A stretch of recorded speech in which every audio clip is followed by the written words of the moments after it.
बच्चों, कैसे हैं आप सब? आशा करते हैं आप सब स्वस्थ और मस्त होंगे। तो बच्चों, जैसा कि हमने आपसे पूछा कि आप सब कैसे हैं, तो बताइए ये हमने किस साधन या माध्यम से पूछा? हाँ बच्चों, ये हमने भाषा के माध्यम से पूछा।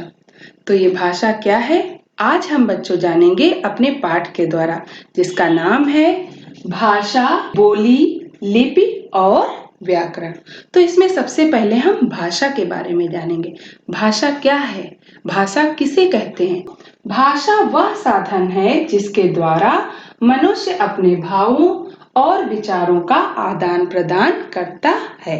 ठीक है बच्चों, और ये जो भाषा शब्द है ये बना है संस्कृत से। ठीक है, भाषा शब्द संस्कृत भाषा का है जो कि भाष धातु से बना हुआ है। ठीक है बच्चों, भाषा के द्वारा ही हम अपनी बात को किसी से कह सकते हैं, बता सकते हैं। जरा सोचिए, अगर भाषा न होती तो हम अपनी बात को किसी से कैसे कह सकते थे। तो बच्चों, अब हम जानेंगे कि भाषा के रूप क्या हैं। ठीक है, उसके कितने रूप होते हैं। तो यहाँ पर देखिए, भाषा के मुख्यतः दो रूप माने जाते हैं। ठीक है, एक है मौखिक भाषा और दूसरा है लिखित भाषा। तो सबसे पहले हम मौखिक भाषा के बारे में जानेंगे कि मौखिक भाषा क्या है। मौखिक भाषा का अर्थ है बोलकर अपनी बात कहना, अर्थात अपनी बात को जब हम बोलकर किसी के सामने प्रकट करते हैं तो वह कौन सी भाषा कहलाती है? वह मौखिक भाषा कहलाती है। जैसे इसके उदाहरण देख लीजिए। इसके उदाहरण हैं भाषण, वाद विवाद, अंताक्षरी, प्रश्नोत्तरी, यहाँ तक कि मोबाइल पे भी बातचीत जो हम करते हैं तो किसके माध्यम से करते हैं? मौखिक भाषा के माध्यम से करते हैं। दूरदर्शन पे, रेडियो में जो कुछ हम लोग सुनते हैं वह मौखिक भाषा के अंतर्गत आता है। अब भाषा का दूसरा रूप है बच्चों लिखित भाषा। तो लिखित भाषा क्या है? जब हम लिखकर मन के भावों को व्यक्त करते हैं तो उसे लिखित भाषा कहते हैं। ठीक है, अब इसके बच्चों उदाहरण क्या होंगे ये देखते हैं। तो लिखित भाषा के उदाहरण हैं लेख, कहानी, पत्र आदि लिखित भाषा के उदाहरण हैं। ठीक है बच्चों, यहाँ तक कि जब आप एग्जाम देते हैं या आपकी परीक्षा होती है तो उसमें आप लोग जो आंसर लिखते हैं या उत्तर लिखते हैं वो लिखकर ही तो देते हैं, तभी तो उसके आधार पर आपको मार्क्स मिलते हैं। तो वो भी आपका लिखित भाषा के अंतर्गत आता है। ये बच्चों भाषा के दो मुख्य रूप हैं। इसके अलावा एक रूप है सांकेतिक भाषा। ठीक है, सांकेतिक भाषा मतलब जिसमें हम इशारे से बात करते हैं एक दूसरों से। ठीक है, संकेत के माध्यम से बात करते हैं। जैसे मान लीजिए आप अपनी मम्मी के साथ कहीं गए या आपके घर पे मेहमान आया और आपको कुछ ऐसा नहीं बोलना चाहिए मेहमान के सामने जो उन्हें बुरा लगे, तो उस समय आपकी मम्मी आपको आंखें दिखाती हैं या चुप रहने का इशारा करती हैं, तो वो बच्चों सांकेतिक भाषा के अंतर्गत आता है। बच्चों, अब सुविचार देखते हैं।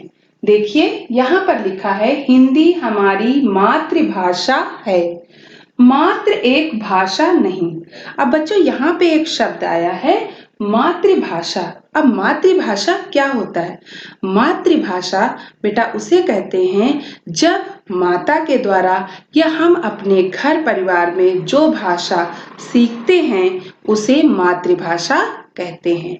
जैसे उदाहरण के तौर पर एक बच्चा जो सिख है वो अपने घर परिवार से पंजाबी भाषा सीखता है। जो गुजरात में पला बड़ा है बच्चा वो गुजराती भाषा सीखता है। बंगाल में रहने वाला बंगाली भाषा सीखता है। तो इस प्रकार मातृभाषा वह होती है जो हम अपने घर परिवार में अपने माता पिता से सीखते हैं, उसे मातृभाषा कहते हैं। अब बच्चों राजभाषा के विषय में जानेंगे कि राजभाषा क्या है। तो किसी भी देश के राजकाज के लिए अर्थात शासन के लिए स्वीकृत भाषा जो होती है वो राजभाषा कहलाती है। जैसे कि हमारे भारत देश में हिंदी भाषा को राजभाषा का दर्जा प्राप्त हुआ है। 14 सितंबर सन 1949 को भारतीय संविधान द्वारा हिंदी को राजभाषा के रूप में स्वीकार किया गया है। बच्चों, भारत के अनेक राज्यों में उत्तर प्रदेश, मध्य प्रदेश, हिमाचल प्रदेश, हरियाणा आदि राज्यों में हिंदी भाषा बोली जाती है। बच्चों, मान्यता प्राप्त भारतीय भाषाएं 22 हैं, जिसमें नेपाली, कन्नड़, गुजराती, पंजाबी, बांग्ला आदि भाषाएं हैं। अब बच्चों बात करते हैं बोली के विषय में कि बोली क्या है। तो चलिए देखते हैं। एक सीमित क्षेत्र में बोली जाने वाली भाषा का स्थानीय रूप बोली कहलाता है। जैसे कि बच्चों, आप अपने घर से 10-15 किलोमीटर की दूरी पे जाइए, उसमें भाषा में या बोलचाल में कहीं ना कहीं थोड़ा बहुत अंतर आपको देखने को मिलेगा। ठीक है, तो उसे ही बोली कहते हैं। जैसा कि कहा भी जाता है कि कोस कोस पर पानी बदले और 4 कोस पर बानी। ठीक है, जब आप अपने घर से, आप लोगों ने देखा होगा, आप लोग अपने रिश्तेदारों के घर जाते हैं जो दूर दराज रहते हैं या आपके घर से 15-20 किलोमीटर की दूरी पे रहते हैं, तो उनके बोलचाल में कहीं ना कहीं कुछ ना कुछ परिवर्तन रहता ही है। अब बच्चों यहाँ पर देखते हैं, अवधी, ब्रजभाषा, खड़ी बोली, बुंदेली, मेवाड़ी, भोजपुरी आदि हिंदी की बोलियां हैं। लेकिन वर्तमान में बच्चों सबसे ज्यादा खड़ी बोली का ही प्रचलन है। बच्चों, अब हम लोग यह समझते हैं कि लिपि किसे कहते हैं। ठीक है, तो लिपि बच्चों भाषा को लिखने का तरीका या ढंग लिपि कहलाता है। ठीक है बच्चों, मतलब भाषा किस तरह से लिखी जाएगी, उसका जो लिखने का तरीका है वही लिपि होता है। ठीक है, अनेक भाषाओं की लिपियां भी अलग अलग होती हैं, किंतु कुछ भाषाओं की लिपि एक समान भी होती है, जैसे कि हिंदी भाषा की लिपि। ठीक है, मराठी और हिंदी भाषा की लिपि देवनागरी है। पंजाबी की लिपि गुरुमुखी है। संस्कृत और गुजराती की लिपि भी देवनागरी ही है। अंग्रेजी भाषा की लिपि रोमन है। उर्दू की लिपि फारसी है और अरबी भाषा की लिपि अरबी ही है। तो बच्चों, कहने का मतलब है कि जो लिखने का तरीका है वही लिपि कहलाता है। बच्चों, अब बात करते हैं पाठ के अंतिम भाग व्याकरण की। ठीक है बच्चों, व्याकरण क्या है, व्याकरण का प्रयोग क्यों होता है। तो बच्चों, व्याकरण हमारी भाषा के लिए बहुत आवश्यक और जरूरी है। यदि व्याकरण का प्रयोग न हो तो भाषा कितनी अशुद्ध हो जाती है। तो चलिए उदाहरण के जरिए हम देखते हैं। जैसे कि मैं कहती हूँ कि मैं हिंदी पढ़ाता हूँ, तो बच्चों आप लोग कहेंगे नहीं मैम ये गलत है, आपको कहना चाहिए मैं हिंदी पढ़ाती हूँ। अगर मैं दूसरा वाक्य लेती हूँ और कहती हूँ राम पढ़ती है, तो ये भी गलत है। ठीक है, क्या होगा इसकी जगह, राम पढ़ता है। अब इस बात का हमें पता कैसे चला, व्याकरण के नियम के अनुसार, है ना। क्यों, क्योंकि व्याकरण के नियम के अनुसार अगर स्त्रीलिंग का शब्द है तो उसकी क्रिया भी उसी तरह से होगी, अगर पुल्लिंग का शब्द है तो उसकी क्रिया भी उसी तरह से पुल्लिंग के अनुसार ही होगी। तो चलिए बच्चों देखते हैं कि व्याकरण किसे कहते हैं।